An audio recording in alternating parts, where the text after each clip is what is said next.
Fox 35 NewsEdge at 8 starts now. Right now on the NewsEdge at 8, a close call for a middle school student this morning. A tree branch came crashing through a school bus window, narrowly missing him. Plus, we are keeping track of the damage and destruction left behind by Helene. This video coming out of Madeira Beach tonight shows floodwater rushing through a hotel lobby. And Florida is not the only state devastated by Helene. Georgia, the Carolinas, and parts of the Midwest are seeing heavy rain and destructive winds. We are taking you to other parts around the country coming up in just a few minutes. But first, back to that close call. It was in Longwood. A tree branch came within inches of hitting a boy in the head. Good evening, I'm Hannah McKenzie. Now, this all happened when the boy was heading to school on the school bus. Fox 35's Chris Lindsay walks us through what exactly happened. And just like that, Dad, some other parents in Orange County are questioning the decision to reopen schools today so quickly after Hurricane Helene. Orange County Public Schools sent us this statement in response. In it, they say the decision to open schools is based on wind speed. And since the National Weather Service models showed that wind speeds would be significantly below their 35-mile-per-hour threshold for the buses to be on the roads, they made the call to resume classes. Staff also checked on sites early this morning, and no issues were found that would restrict campuses from opening. In Cedar Key, an 8-foot storm surge inundated much of the coastal area. Right now, it is still not safe to return back to that small community. But Fox 35's Randy Hildreth spoke to one woman who says even when it is safe to return, she might not have a home to go back to. Crystal River was also slammed by the hurricane. We watched as people boarded up their homes and businesses and just hoped for the best. Fox 35's David Martin is showing us for those who did leave, they had good reason. And new video shows hurricane hunters as they flew into the eye wall of Helene yesterday. As you can see there, bumping around, quite a ride. The NOAA says the crew gathered crucial data about the storm just shortly before it made landfall. They were monitoring changes in wind speed and pressure. Well, Fox 35 Storm Team meteorologist Laurel Blanchard is joining us now. So, Laurel, now that Helene has come and gone, how is our weekend shaping up? I do see some radar behind you on the back end, though. Yes. So we're actually still going to be seeing the remnants of Helene. We are going to be seeing those rain bands, and those last rain bands continue to swing through central Florida. But as you can see, most of the rain continuing to really start to fizzle out across the Midwest. But for now, we are not done with Helene quite yet. However, the main threats are finally out of here, but we are going to be looking at a little bit more of that rain as we head through the weekend again from Helene. Taking a look at the storm tracker radar, this is the national view just to show you the power that Helene has had, dropping significant amounts of rain across the Midwest from St. Louis all the way down to Huntsville, Alabama. And you can see, especially across the western North Carolina mountains, northeast Tennessee, southwest Virginia, seeing emergency flash flood warnings. These areas are absolutely flooded because of all the rain that Helene has brought, especially to the eastern side of the mountains. And we'll talk rain in forecasts coming up in just a few minutes in that full forecast for you. But right now, a little bit closer to home, I drive, we are seeing those partly cloudy skies out there. Things much quieter, especially with those winds. Not seeing too much on the radar right now, but again, we are still going to be seeing a few remnants from Helene starting to roll in, which is why we are seeing that 60% chance and that 50% chance of scattered PM showers as we head through the weekend. We'll talk more details and time out those showers from Helene coming up in just a few minutes. Hannah? All right, thanks, Laurel. We are less than 24 hours away from Fox's Big Noon kickoff. UCF is playing Colorado, and there is a lot of excitement about everything going on. Fox 35's Garrett Weimer shows us why all the attention is on the Knights. Still ahead on the Fox 35 NewsEdge at 8, rescued from raging floodwaters, a family and their child are pulled from a submerged car with just seconds to spare. And as recovery efforts begin for much of Florida, state leaders are now urging folks to beware of scammers trying to take advantage. And a potential strike at ports along the East Coast, what it could mean for your wallet when we come back. Saturday. Big Noon Kickoff is throwing the biggest college pregame party of the weekend. It's a party out here, baby. Let's go. Go Knights. Come join the B&K crew for the pregame party on Saturday morning. Be there for free food, $500 in prizes for the best signs, ticket giveaways, DJ Amy Robbins, and more. Come out and represent the Knights on national TV. It is pandemonium and wild here. Saturday at Memory Mall. Watch Ryan Elijah on Good Day Orlando, weekday mornings 4 to 10 a.m. New video tonight out of Georgia shows Atlanta fire rescue crews in action. This is early this morning. Now, this is drone footage shared by the agency. It shows swift water rescue teams rescuing several people in need.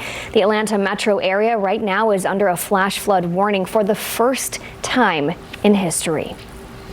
Now, one of those rescues involved a family of 3, including a baby. They were stuck inside a submerged car. Fox 35's Paul Milliken has the video of that rescue and spoke with some neighbors. Okay, now let's take a look at this time lapse from our downtown cameras this evening. Some clouds in the sky, but they were sailing on by. Overall, a pretty sunny and gorgeous day for our city. Beautiful. Very different from what we've seen yesterday. Fox 35 Storm Team meteorologist Laurel Blanchard is joining us now. So, Laurel, we have finished with Helene, and this is what nobody wants to hear right now. But you do have your eyes on the tropics still, because there are some chances of other things popping off. Oh, yes. Unfortunately, Helene has friends, and we are going to continue to very much watch the tropics very closely, because unfortunately I feel like October is going to be a very busy month in the tropics, and we are going to look at how busy the tropics are even after we have just finished with Helene. But first, I do want to show you this 12-hour loop of Helene. Again, amazing just what 12 hours can do as it made landfall along the Big Bend and Panhandle, slowly moving up across the Carolinas into northeast Tennessee, southwest Virginia, and you can see all those flash flood warnings and emergency flash flood warnings firing off as those areas got significant amount of rain, and Helene continuing to drop massive amounts of rain across the Midwest. So that's the full loop of what we've seen from Helene. So now let's break it down. With Helene, just in the past couple of years, this is past to 2017, we have seen Harvey, Laura, Ida, Zeta, Michael, Helene, Idalia, Ian, and Irma impact all the Big Bend and the Gulf of Mexico. And Helene, once again, just added to that list of major hurricanes once again since 2017. So we're going to continue to keep a very close eye on the tropics, especially because we could see another zone fire up another storm coming up within the next week. But we'll get to that. Let's wrap up Helene, though, because we saw Helene drop massive amounts of rain, especially in the western Carolinas, eastern Tennessee, southwest Virginia area, and it's continuing to drop massive amounts of rain, especially across the Midwest. Taking you quickly of just some rain showers that we've seen. We're seeing areas, especially across Tallahassee, 10 inches of rain. And again, this is where we normally see the heaviest amounts of rain, as we're taking a look at the eye just off to the left. And that tracks very well from where we actually saw Helene make landfall. Continuing to make our way up into the Carolinas, take a look at this. Areas across South Carolina, Augusta, Georgia area, clocking in at 16 inches of rain. Further up, especially in the western Carolina mountains, with this 42 inches of rain. As Helene pushed over those mountains, it actually added like lift. So with that, it was almost like a towel being wrung out over the mountains, and that's why we have been estimated 42 inches of rain, especially in the western Carolinas. Even up northeast Tennessee, southwest Virginia, not as much, but areas especially getting the runoff from that rain has caused destructive flooding all across that region. So we're really just seeing a lot of damage, even areas well far away from home that didn't get the direct impacts from Helene. So with Helene, we're now post-tropical cyclone Helene, holding as a tropical depression with 35 miles per hour. It's going to continue to fizzle out throughout the next couple of hours and just become a low pressure system as it finally starts to die out. Also tracking Isaac. This is not going to pose any threat to the U.S. That's the good news right there.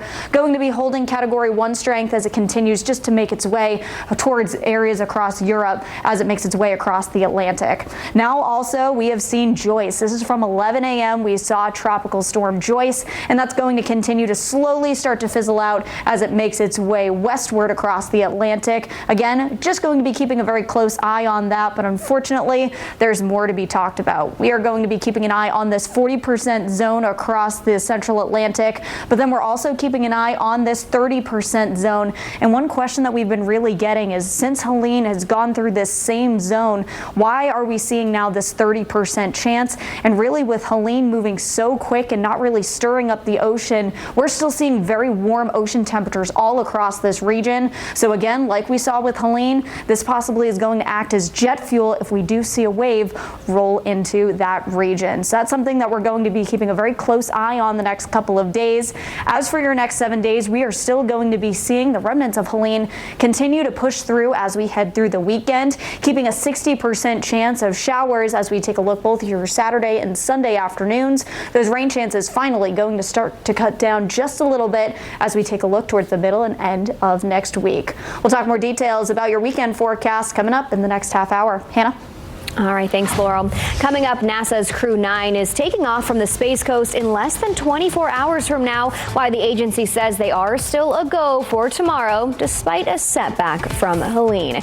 And later, flooded roads and downed power lines, all left behind from the storm. A closer look at some of the damage across Florida tonight. Stick with us here on Fox 35 News at 8. We will be right back. UCF battles Colorado in a Big 12 showdown, Saturday at 3:30 on Fox 35. Fox 35 Plus salutes David A. Vargas, serving for 5 years in the U.S. Air Force as a medic and EMT. Fox 35 Plus is proud to join Dan Newlin in honoring those serving our country.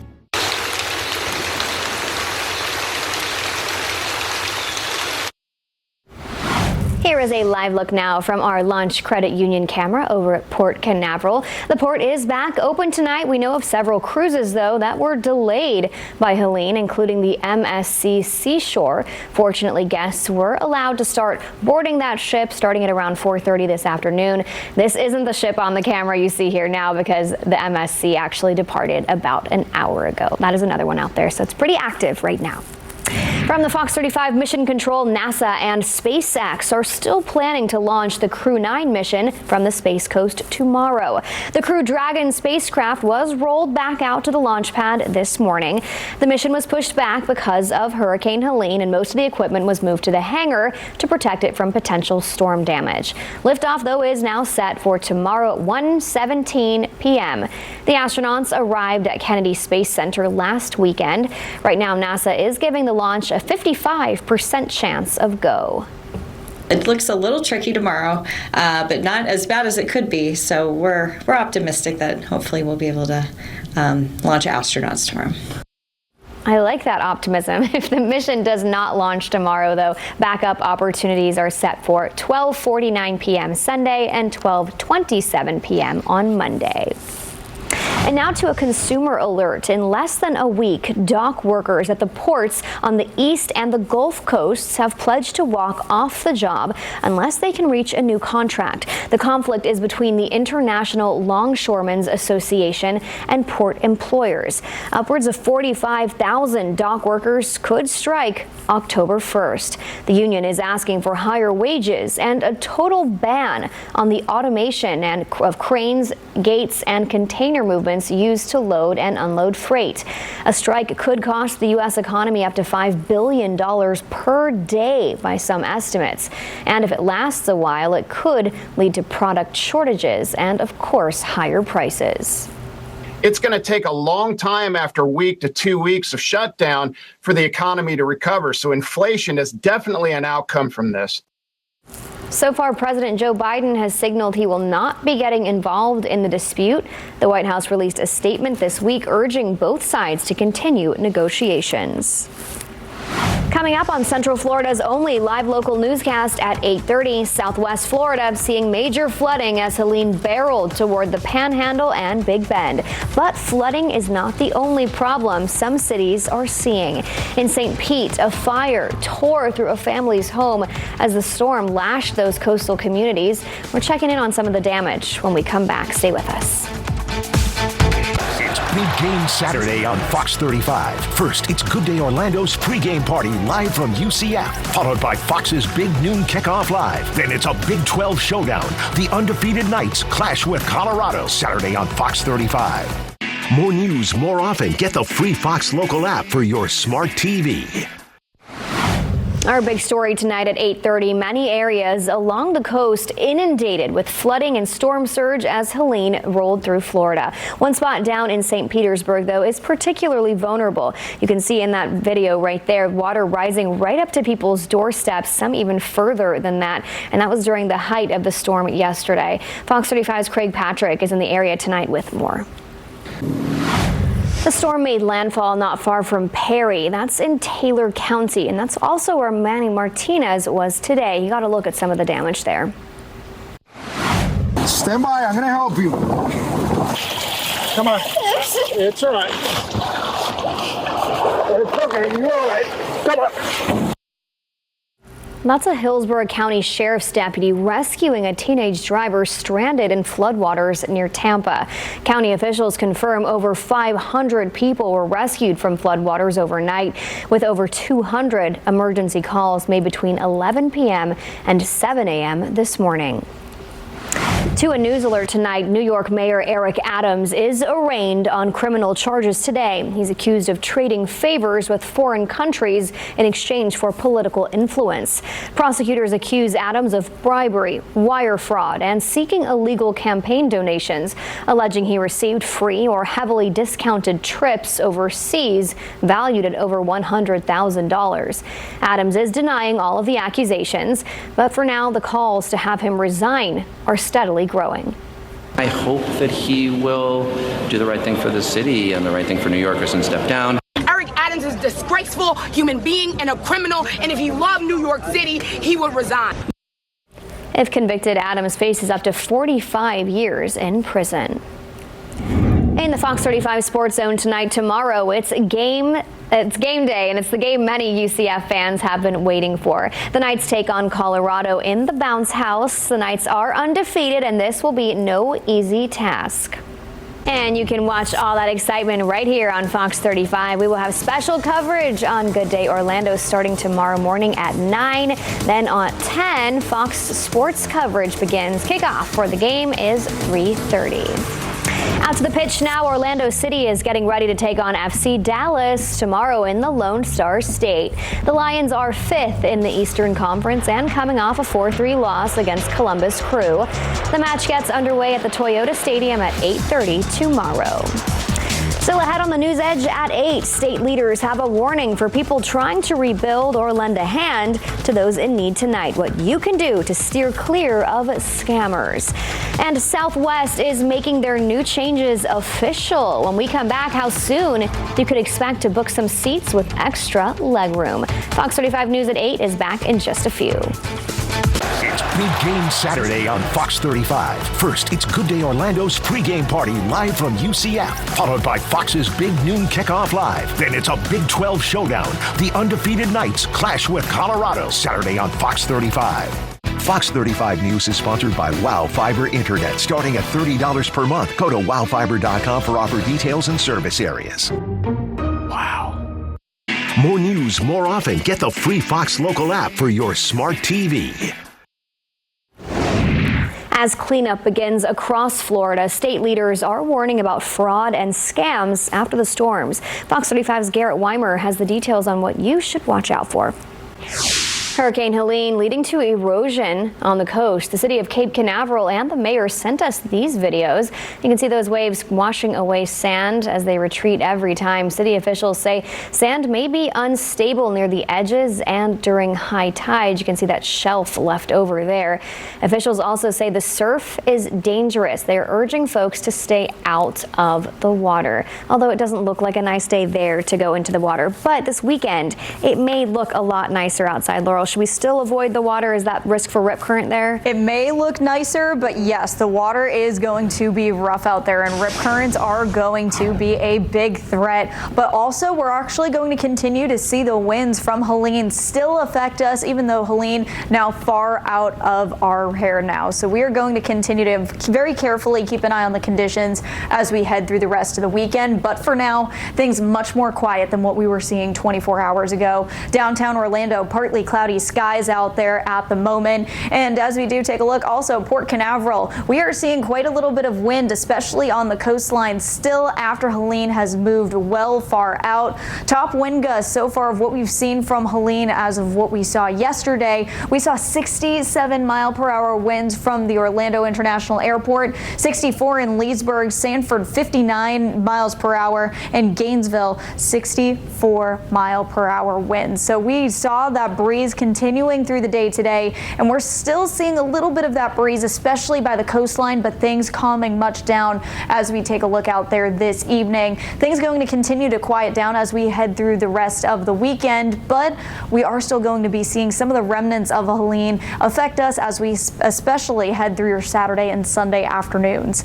Wake up temperatures tomorrow. It's going to be a pleasant start to the weekend for sure. Temperature is going to be throughout the low to mid 70s, so very pleasant as you wake up for your Saturday. Once again, we're still going to be seeing some showers from Helene as we take a look at your weekend. So for your Saturday, high is going to be throughout the low 90s. We're going to keep that rolling right into your Sunday. However, we are going to keep this 60 and 50% chance of scattered showers and a few thunderstorms as we take a look through your Saturday and Sunday evenings. So heads up if you're thinking on trying to make up any lost time, possibly at the beach or at the theme parks from Helene. But let's actually take a look at Helene, because this is exactly what we're going to be affected by as we head through the weekend. So you can see a lot of rain continuing to be dropped across the Midwest, but you can see these rain bands reaching all the way back down towards Florida, and these little rain bands going to continue to reach across central Florida, and that's what's going to give us those rain chances as we head through the weekend. So heads up if you are headed to UCF. We are going to be seeing for tailgates. It's going to be gorgeous. Temperature is going to be a little on the toasty side. Halftime though, that's when we're going to be seeing those rain chances. So heads up for that. Might want to bring that rain jacket if again you are planning on heading to UCF for the big game tomorrow. Now let's time out those showers. Again, these are just these very outer rain bands that we're just going to continue to see just sweep through the region, bringing in some showers, especially as we take a look at about 4 p.m. tomorrow. More of those widespread showers pushing across the region, quieting down as we head through your Saturday evening. So any dinner plans look okay, especially if they're outside. Things quieting down as we head through your Saturday evening, and we're going to continue to keep these showers moving from west to east as we head through the back half of the weekend as well. So Sunday, going to be seeing once again those very outer rain showers continuing to move across the state of Florida, reaching all through central Florida. This is about lunchtime on Sunday, so again, heads up, more of that widespread rain, especially across Marion County and Volusia County as we head through your Sunday afternoon. Things going to continue to slowly start to quiet down as we head through your Sunday evening. But again, Hannah mentioned those rip currents. They are going to be high, especially across the East Coast beaches. So please, I would even stay out of the water for the next couple of days if you are planning on heading to the beaches. However, the sand going to be seeing those much more nicer conditions as we see more of that sunshine slowly start to creep back into the region as we head through the start of the work week. Speaking of which, let's take a look at your 7-day. We are going to be seeing those rain chances slowly start to go down as we take a look at your Tuesday and Wednesday. We're going to slowly start to see the humidity cut down as well. However, we are going to be seeing those rain chances amp right back up as we take a look towards the end of next week. Hannah? All right, thanks so much, Laurel. Let's take a look outside now. A live look. Downtown Orlando looking beautiful out there. Kind of busy on the highway. You're watching the Fox 35 News Edge at 8 on Fox 35 Plus. We'll be right back. Don't go anywhere.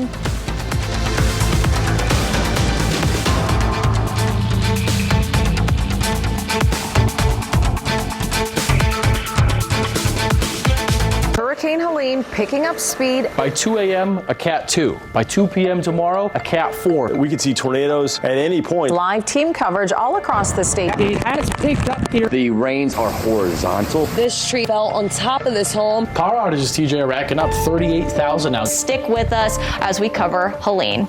UCF battles Colorado in a Big 12 showdown. Saturday at 3:30 on Fox 35. In the Fox 35 classroom tonight, what grade would you give when it comes to how effective traditional grading methods are? Fox 35's Chanley Painter takes a look at the growing calls from educators to change how we grade a child's ability to learn.